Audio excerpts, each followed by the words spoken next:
یہ کس طرح پتہ چلتا ہے کہ خدا بندے کی تلاش میں ہے؟ رحمت حق انسانوں کا شکار کرتی ہے، گناہ میں ڈوبے ہوئے انسانوں کو شکار کر کے لاتی ہے، اور وہ ان کی تلاش میں ہے۔ کیسے تلاش میں ہے؟ اگر انسان غافل ہے تو اسے جگاتی ہے۔ ہمارا حاصل دراصل اس کی عطا ہے، اور یہ ہماری کوشش کا نتیجہ نہیں ہے۔ رحمت حق جو ہے وہ سورج کی کرنوں کی طرح اندھیروں کے تعاقب میں جاتی ہے اور روشنی فراہم کرتی ہے۔ رحمت حق جو ہے یہ گناہگاروں کے تعاقب میں جاتی ہے کہ کدھر غافل پھرتے ہو، ادھر آؤ۔ پھر کوئی نہ کوئی جلوہ خود یا کوئی جلوہ دینے والا بندہ وہاں پہنچ جائے گا اور آپ کا احساس بدل جائے گا۔ یہ ہے رحمت حق۔ رحمت حق وہ واقعہ ہے جو آپ کو حق کی طرف رجوع کرائے۔ وہ واقعہ حادثہ بھی ہو سکتا ہے اور تکلیف بھی ہو سکتی ہے، پریشانی بھی ہو سکتی ہے، وہ غریبی بھی ہو سکتی ہے، وہ مہربانی بھی ہو سکتی ہے، وہ عنایت بھی ہو سکتی ہے۔ اس لیے ہر وہ چیز جو آپ کو اللہ کی طرف رجوع کرائے وہ رحمت حق ہے۔ تو اللہ اپنے بندوں کی تلاش میں ہوتا ہے، اور یہ ٹھیک بات ہے۔ اسے پتا ہے کہ اس نے ہمارے لیے خزانے مقرر کر رکھے ہیں، خزانے نیکی کے اور عرفان کے۔ جو ادھر ادھر پھر رہا ہے وہ اسے کہے گا کہ واپس آ جا، وہاں آگے کوئی بندہ ملے گا، کیونکہ رحمت حق کو بندوں کے پیچھے لے کے پھرتے ہیں اور اس کو گناہ سے نکالتے ہیں۔ انسان خدا کی تلاش کرتے کرتے خدا کے بندے تک پہنچ جاتا ہے، اور خدا کا بندہ اس کو خدا کی راہ دکھاتا ہے۔ یہ یاد رکھنا کہ سارے بندے فانی ہیں، بتانے والا بھی اور سننے والا بھی۔ چل سو چل، میلہ ختم ہو جاتا ہے۔ جب تک میلہ ہے تب تک یہ رونقیں ہیں۔ آپ میلہ انجوائے کرو اور اپنا رخ صحیح رکھو۔ رخ یہ ہے کہ ہم ہر وقت اللہ کی طرف دیکھیں۔ انا للہ و انا الیہ راجعون۔ ہم اللہ کے ہیں، اسی کے نام سے یہاں ہیں، اور ہم اس کی طرف جانے کے لیے تیار ہیں۔ ہم یہاں صرف میلہ دیکھ رہے ہیں، اور میلہ تو اسی نے دکھایا ہوا ہے۔ ہم اس کا شکر ادا کرتے ہیں۔ شکر ادا کرنے والوں کے لیے یہ کائنات بڑا راز ہے، اور یہ کائنات بڑا جلوہ ہے۔ گلہ کرنے والے کے لیے یہ کائنات آزمائش ہے۔ یہ یاد رکھنا کہ گلہ کرنے والا آزمائش سے بچ نہیں سکتا، اور شکر کرنے والا لطف سے بچ نہیں سکتا۔ شکر کرنے والے کو لطف مل کے رہے گا۔ گلہ نہ کرو، یہ زندگی بھی لطف بن جائے گی، اور اگر تم گلہ کرو گے تو یہ زندگی آزمائش بن جائے گی۔ آزمائش سے بچنا بڑا مشکل ہے۔ زندگی کو ہم خود ایسے آزمائش بناتے ہیں کہ یہ کوئی حالات ہیں، یہ کوئی واقعات ہیں، یہ سب کیا ہو رہا ہے۔ اگر دیکھیں تو دن اچھا گزر رہا ہے اور وقت اچھا گزر رہا ہے، یعنی جو ہوا اچھا ہوا، جو ہو رہا ہے اچھا ہو رہا ہے، اور جو ہوگا اچھا ہوگا۔ صرف اتنا کہنے سے حالات بدل جائیں گے، اتنا کہنے سے حالات درست ہو جائیں گے، کیونکہ وہ سب جانتا ہے۔ ایک غریب سائل ایک جگہ پر آیا، وہاں اونچا اونچا بول رہا ہے، ان سب کو اوپنلی ایڈریس کر رہا ہے کہ آپ کیا سمجھتے ہیں کہ ہم آپ کے پاس پیسے لینے آتے ہیں؟ ہم خود ہی آپ کو دے دیں۔ جیب میں ہاتھ مارا مگر جیب خالی تھی، پھر کہتا ہے کہ پیسے ہیں ہی نہیں، ہم دیں کیا؟ اگر ہوتے تو میں آپ کو کئی دفعہ دے دیتا۔ اس کی بات کا لوگوں پر اتنا اثر ہوا کہ لوگوں نے اس کے سامنے پیسوں کا ڈھیر لگا دیا۔ پھر اس نے کہا کہ یا اللہ، پیسے نہیں دینے تھے، مگر تو دینے سے باز نہیں آتا، تو ہی دیتا ہے اور ہمیشہ تو ہی دیتا ہے۔ اس نے آدھے پیسے رکھ لیے اور آدھے پیسے پھر لوٹا دیے۔ کہتا ہے بس مجھے جتنی ضرورت ہے میں لے چلا ہوں، اور باقی تیرے فقیروں کو دے چلا ہوں۔ مدعا یہ ہے کہ خوشگوار خیال والوں کے لیے یہ کائنات خوشگوار ہے۔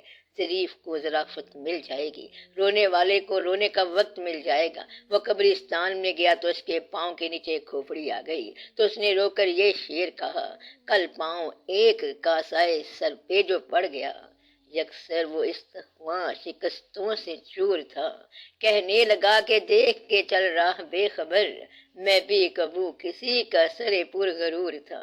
یعنی کہ اس کے پاؤں سے مردے کی ہڈی ٹوٹ گئی، کھوپڑی ٹوٹ گئی، اور اس کھوپڑی نے آواز دی کہ اے بے خبر، دیکھ کے چل، میں بھی کبھی کسی پرغرور انسان کا سر ہوتا تھا، اور آج میں اس حالت میں پہنچا ہوا ہوں۔ ایک جگہ دو آدمی تھے، ایک ہنس رہا تھا اور دوسرا رو رہا تھا۔ اس نے پوچھا تو ہنس کیوں رہا ہے؟ کہتا ہے مجھے تیرے رونے پہ ہنسی آ رہی ہے۔ اور تو کیوں رو رہا ہے؟ تیری ہنسی پہ تو مجھے رونا آ رہا ہے۔ تو بات اتنی ہے، رونے والا رو رہا ہے اور ہنسنے والا ہنس رہا ہے۔ یہ کائنات دونوں کے لیے الگ جلوہ ہے۔ جو فانی ہے اس کو اس کائنات میں فنا نظر آئے گی، وہ کہتا ہے کہ 4 دن کا میلہ ہے، بس سب گئے، ہر شے فنا ہو گئی۔ اور جو باقی کے ساتھ متعلق ہو جائے گا وہ کہتا ہے کہ ہر شے باقی ہے، ہر چیز موجود ہے، اس کا جلوہ عین موجود ہے اور ہر جا عین ظہور ہے۔ تو یہ آپ کا اپنا خیال ہے، لہٰذا آپ اپنے خیال کی اصلاح کرو، اپنا نام آپ خود رکھو، اپنے گلے آپ بند کرو، کچھ فیصلے اللہ کی طرف سے خود کر لو۔ پہلا فیصلہ یہ کرو کہ تم نے راضی رہنا ہے کہ نہیں رہنا۔ راضی وہ ہے جو تقاضا نہ کرے، جو سائل ہوتا ہے وہ آواز لگاتا ہے، سوال پورا ہوا اور وہ جائے اپنا کام کرے، مگر طالب ہوتا ہے دروازے پر بیٹھنے والا اور وہ سوال نہیں کرتا۔ بس طالب ہونا جو ہے وہ بہت بہتر ہے کہ وہیں کے ہو رہو، جو وہ عطا کرتا ہے اس میں راضی ہو جاؤ، وہ ضرور عطا فرماتا ہے۔ جب اللہ تعالیٰ نے انسان کو عروج سے نوازا تو پھر انسان میں شر کیسے پیدا ہو گیا؟ یہ سوال بڑی دفعہ ہو چکا ہے۔ فرشتوں نے کہا کہ جب آپ زمین پر خلیفہ بنا رہے ہیں اور آپ نے جنت بنائی ہے تو دوزخ کیوں بنا رہے ہیں؟ بس یہ اللہ کی منشا ہے۔ منشا سمجھ جائے تو پھر سارا واقعہ آپ کو بہت جلدی سمجھ آ سکتا ہے۔ مثلاً شیطان کا یہ بھی سوال تھا کہ اللہ نے مجھے بات سمجھائی نہیں ہے، آدم علیہ السلام کو آپ نے سارے اسما سکھا دیے مگر میرے ساتھ آپ نے کوئی رعایت نہیں کی۔ ایک اور سوال بھی لوگ کرتے ہیں کہ ہمیں تو شیطان گمراہ کرتا ہے، مگر شیطان سے پہلے تو شیطان نہیں تھا، اس کو کس نے گمراہ کیا؟ گمراہ کرنے والی ذات کو شیطان کہتے ہیں، اور شیطان بذات خود پہلے گمراہ ہو گیا تو اس کو کس نے گمراہ کیا؟ یہ ایک راز ہے کہ شیطان گمراہ ہے کہ شیطان راہ پر ہے۔ ممکن ہے وہ ایک راہ ہی ہو، یعنی شر کی راہ ہو۔ اللہ تعالیٰ نے خیر اور شر کو پیدا کیا ہے، خیر اور شر اللہ تعالیٰ کی طرف سے ہیں اور یہ ایک راستہ بتایا جا رہا ہے۔ شر کا خالق بھی اللہ ہی ہے۔ آپ نے یہ جو سوال کیا ہے، اس دنیا کے اندر، انسانوں کی دنیا میں، اور اس وقت جب ہدایت آ چکی ہے تو اب یہ سوال نہیں بنتا، ورنہ یہ سوال تو پہلے دور کا سوال تھا۔ آپ اللہ تعالیٰ کی صفات پر اگر غور کریں تو وہ رؤوف ہے، رحیم ہے اور غفار ہے۔ غفار کا معنی ہے بخشنے والا، خطا کو بخشنے والا۔ اگر وہ غفار ہے تو انسان ضرور خطا کار ہوگا۔ اگر اللہ انعام دینے والا ہے تو انعام حاصل کرنے والا انسان ضرور ہوگا۔ اگر وہ قہار ہے تو قہر برداشت کرنے والا انسان بھی ہوگا۔ تو گویا کہ اللہ کی اپنی صفات کے حوالے سے اس کی مخلوق میں وہ چیزیں ضرور ہوں گی۔ اس کی تخلیق کے اندر 2 طرح کے لوگ ہیں۔ اللہ تعالیٰ نے بتایا کہ تم ہی میں سے لوگ ہیں جو دنیا کی تمنا کریں گے، اور تم ہی میں سے لوگ ہیں جو دین کی تمنا کریں گے، آخرت کی تمنا کریں گے۔ اللہ تعالیٰ نے خود فرمایا ہے کہ میں نے انسان کو احسن تقویم، اچھی صورت میں پیدا کیا، اور پھر انسان بہت ہی نیچے گر گیا۔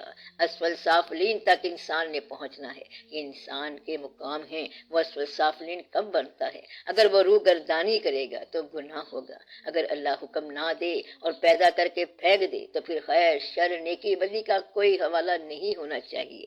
پرانے زمانے میں آدم علیہ السلام جب تشریف لائے تو اس کے بعد شادیوں کا سلسلہ شروع ہوا۔